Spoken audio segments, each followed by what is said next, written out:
Os Estados Unidos confirmaram a sobretaxa de 12,5% contra o Brasil, entre outros países, como eu citei. Essa taxa foi meio que horizontal, entrou todo mundo na mesma. As acusações são relacionadas a trabalho forçado. Esta, no nosso caso, ela vem em cima daquela de 25%. O Palácio do Planalto voltou a falar em reciprocidade, através de legislação específica. Mais detalhes com o repórter Danilo Moliterno, de Brasília. Boa noite, Danilo.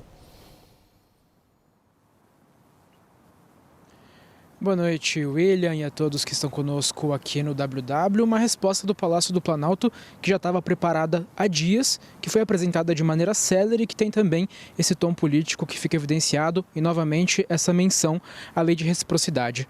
Mas vale a gente dividir em algumas sessões essa resposta do Palácio do Planalto. No primeiro momento, a gente tem novamente o governo rechaçando essas tarifas que foram impostas e voltando a reiterar aquela avaliação de que essas taxas impostas sob a argumentação de trabalho forçado não são meritórias, mas somente utilizadas para substituir aquelas taxas anteriores que foram impostas pela Suprema Corte norte-americana. E aí, no segundo momento, a gente tem uma argumentação um pouco mais técnica por parte do Palácio do Planalto, em que indica que enviou por meio do Ministério do Trabalho e Emprego dados e informações aos Estados Unidos e que tem uma série de compromissos firmados no âmbito da OIT, da Organização Internacional do Trabalho, no que diz respeito ao combate ao trabalho forçado, tanto direto quanto indireto na sua economia. E aí, numa última sessão, a gente tem o Palácio do Planalto indicando que vai fazer o acionamento da OMC, mesmo com a Organização Mundial do Comércio estando paralisada há anos, e também fazer o acionamento da Lei de Reciprocidade, que foi aprovada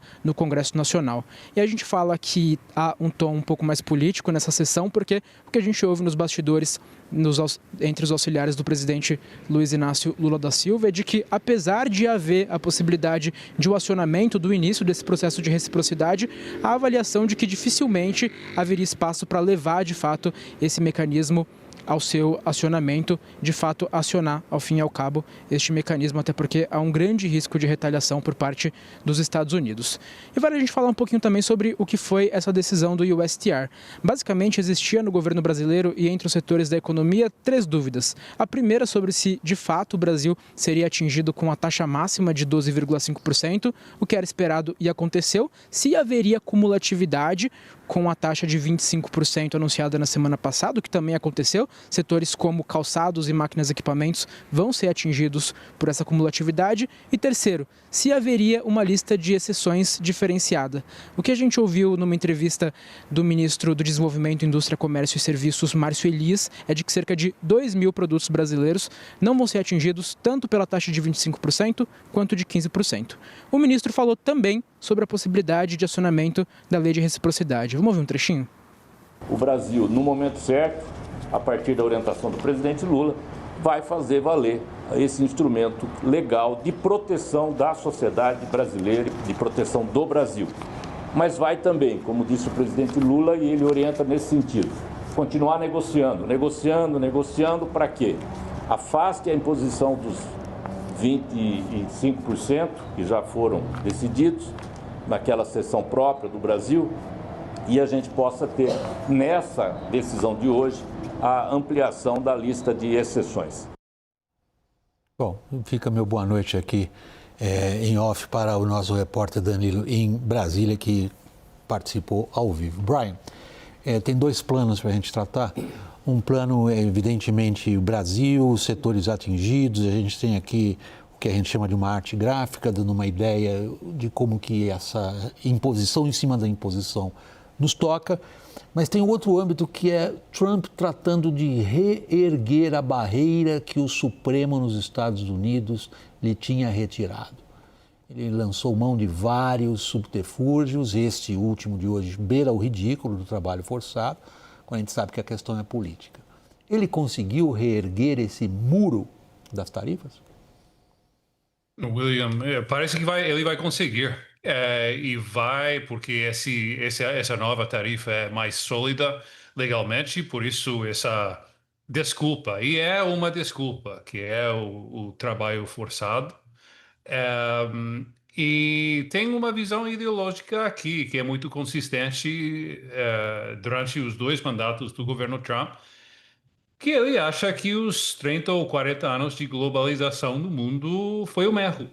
Ele está tentando reverter esse processo com a ajuda de vários aliados, de vários funcionários, como o Stephen Miller e o Jason Greer, que acham que eles vão conseguir trazer trabalhos de qualidade no setor manufatureiro de volta para os Estados Unidos.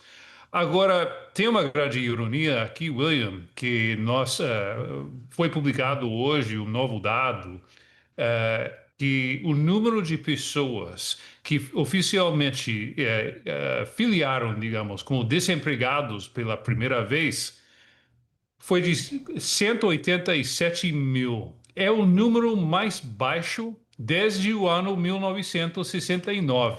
Ou seja, o desemprego americano está num nível historicamente baixo. Como vamos construir, como vamos retomar essa produção que estamos agora erguendo barreiras no resto do mundo? Onde vamos encontrar as pessoas para fazer esses produtos aqui nos Estados Unidos?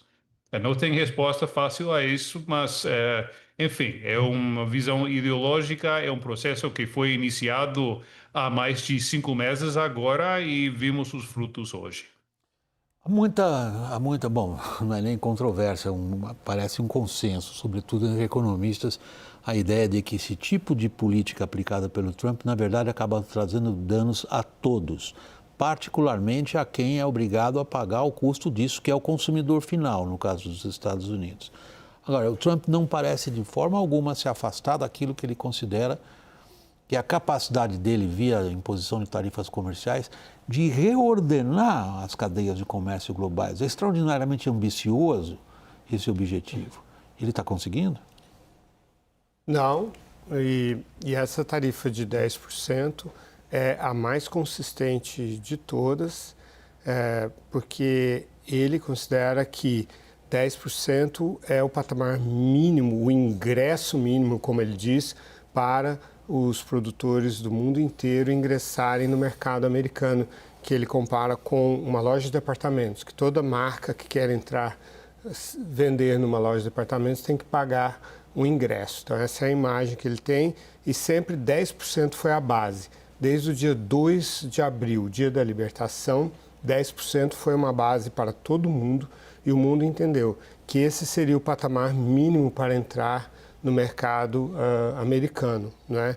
E aí aqueles países que conseguissem ficar só com esses 10% seriam felizes, como é o caso do Reino Unido, por exemplo, né? Então, não depende de déficit ou superávit bilateral, ele entende que é uma forma estrutural de reverter o déficit na balança comercial, que ele considera uma ameaça à segurança nacional, né? E esse foi o argumento quando ele usou a lei de emergência econômica internacional, que a Suprema Corte derrubou.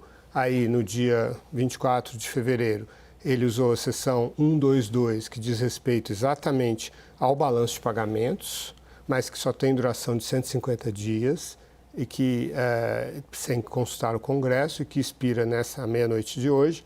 Então, esta chegou para ficar. E aí ele usa uma roupagem, uma aparência de tecnicidade, quando ele cria 2 grupos, né? 54 países, entre os quais o Brasil, com 12,5%, porque, segundo eles, não tem um compromisso de impedir a entrada de produtos que tenham trabalho forçado, e outros de 10% para a União Europeia, Canadá, México, Equador, Indonésia e Paquistão, que, segundo eles, têm compromissos, mas não cumprem. E os Estados Unidos são o único país do planeta Terra que cumpre esses compromissos. Eu devo dizer que realmente os Estados Unidos têm uma tradição, desde os anos 30, há quase 100 anos, como eles dizem, de realmente ser muito rigorosos com essa questão do trabalho forçado. Isso é um fato. Mas é óbvio que é um expediente para dar legalidade a essa tarifa base de 10% para o mundo inteiro. Engloba 99,4% do comércio dos Estados Unidos. Nesse ponto da nossa conversa, Thaís, nós estamos olhando primeiro para o quadro um pouco mais amplo, a partir do que o Trump acha que ele tem que fazer com o resto do mundo, em benefício próprio, evidentemente. Quando você olha do 2 de abril até aqui, 2 de abril, dia de aberração do ano passado, né? A gente precisa lembrar que já tem 1 ano e meio quase isso daí. E percebe os vais e vens que vieram por exceções, causadas sempre por interesse particular dos Estados Unidos. Vieram por judicialização da questão. Espera-se que isto cresça novamente. Você consegue detectar uma tendência se o Trump está sendo capaz de se impor ou apenas criando uma enorme confusão? Acho que a confusão ganha da tendência. O Trump deixou claro que as escolhas que ele fez, ele nunca considerou os trade-offs. Isso vale para tudo, vale para a política comercial, vale para a guerra, o fechamento do estreito e tudo mais. E claramente nem ele, nem nenhum membro da sua equipe, nenhum deles estava preparado ou levou em consideração ou acreditou que a inflação seria um impacto para os americanos, né? As contas de inflação nos Estados Unidos, os cálculos de inflação, eles revelam que a tarifa não aparece com tanta força na inflação geral, mas em segmentos específicos, e que são esses todos que estão excluídos das tarifas, a alta foi muito forte.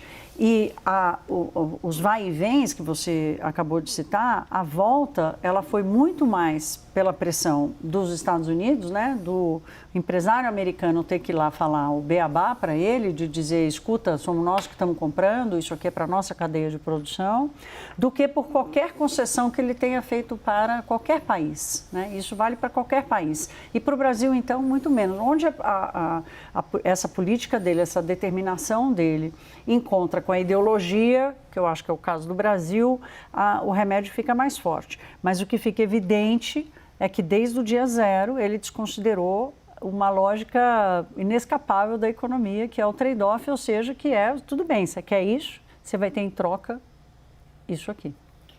Estamos já colocando o nosso foco em cima aqui um pouco do Brasil. Antes de eu passar agora especificamente para o Caio e para o Daniel, para a questão mais política brasileira, queria trazer para vocês que nos acompanham exatamente o impacto do tarifaço no Brasil por setores.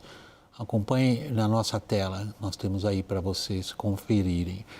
Nós temos esse impacto, um balanço parcial oferecido pelo Ministério do Desenvolvimento, Indústria e Comércio. 3 grandes setores nós colocamos aí para vocês. Isentos de novas taxas estão carne, café, suco, laranja, frutas. Isso tem um componente doméstico americano muito forte. Nós temos uma tarifa de 12,5% sobre celulose e pescados. E temos uma dupla taxação.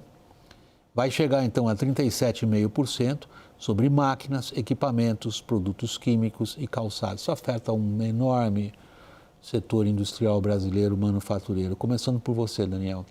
Qual é a resposta do governo? Olha, William, se a gente olhar um panorama mais amplo, o big picture, por assim dizer, as trocas, a densidade do relacionamento Brasil e Estados Unidos vai para um nível muito baixo e se você olha, por exemplo, o nível de exportações do Brasil para os Estados Unidos é o menor desde a década de 90. Também, desde abril do ano passado, que quando houve o Dia da Libertação, quando o Trump anunciou as primeiras tarifas, é um dado pouco notado, houve 7 alterações da alíquota de importação efetivamente aplicada aos exportadores brasileiros, com esse vai e vem e listas de produtos excluídos. Então, os exportadores brasileiros realmente têm muita incerteza. Acho que é um simbolismo muito interessante a gente perceber onde estava hoje o ministro das Relações Exteriores do Brasil, Mauro Vieira. Estava participando em Manila de um encontro da ASEAN, que é aquele bloco que reúne economias muito dinâmicas do Sudeste Asiático, para onde o Brasil quer se voltar mais. Teve um encontro de meia hora de duração com o chanceler da China, que prometeu abastecer o mercado brasileiro de fertilizantes fosfatados, que é um problema para o nosso agronegócio exportador eficiente e que está sofrendo com os impactos da guerra, e disse textualmente para Mauro Vieira, segundo assessores, a China continuará a apoiar o Brasil na proteção de sua soberania. Isso, para um governo brasileiro que usa o discurso da soberania, é música para os ouvidos. Caio, o que a banda está tocando então? Bom, William, até a eleição nada será decidido, né? Muito embora o governo tenha subido o tom e prometido agora sim, de fato, diferentemente das informações da semana passada, aplicar a reciprocidade é um processo a partir de uma lei aprovada neste ano pelo Congresso Nacional de muito lenta aplicação.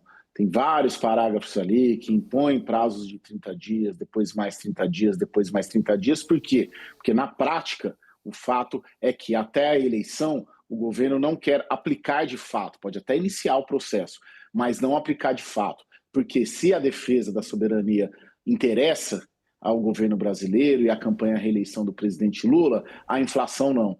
E tem a leitura de que uma retaliação de fato, imediata do Brasil aos Estados Unidos, pode haver uma tréplica americana e aí, portanto, impactar na nossa inflação aqui, impactando o bolso do eleitor. A culpa é do incumbente, o incumbente é o presidente Lula. Então, até os próximos 80 dias ali, começo e final de outubro, nada deve acontecer. Estou falando na prática, de imediato, né, dessas tarifas da reciprocidade ser aplicada, porque o governo vai ficar modulando o discurso da reciprocidade, da defesa da soberania, mas de olho, na verdade, no impacto que a aplicação da reciprocidade vai ter no bolso do eleitor e na campanha à reeleição do presidente. Até outubro, apostaria que nada deve acontecer de fato.